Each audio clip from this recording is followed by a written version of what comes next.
As the impact of climate change escalates, the women and girls are not left untouched. We are seeing high risks of gender-based violence. We're seeing women and girls losing their lives.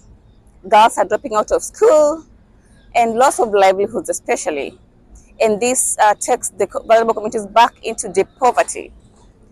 It's very important for governments, especially the high-emitting countries, to have ambitious plans to minimize the impacts of climate change by especially moving away from fossil fuels.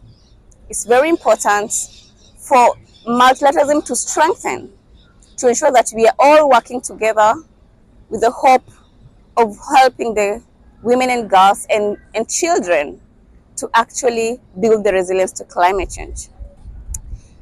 On top of that, it's very important to also ensure that the adaptation finance, or the finance flowing to developing countries, to vulnerable countries, is coming in the form of public finance, grants-based, easily accessible, non-debt inducing, and flowing local organizations.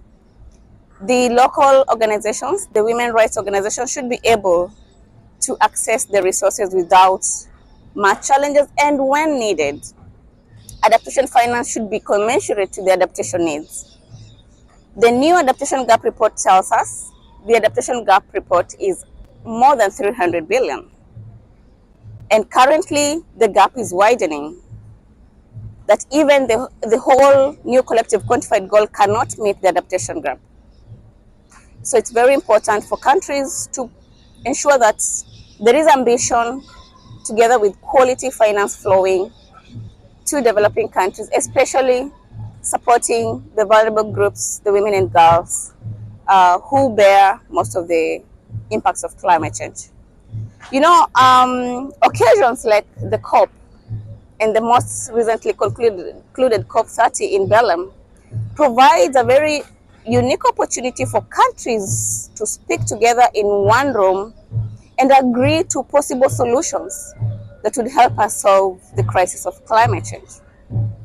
And as CARE, we are calling for public finance. Especially, our role is to protect the women and girls and to help them adapt to climate change in a very dignified way.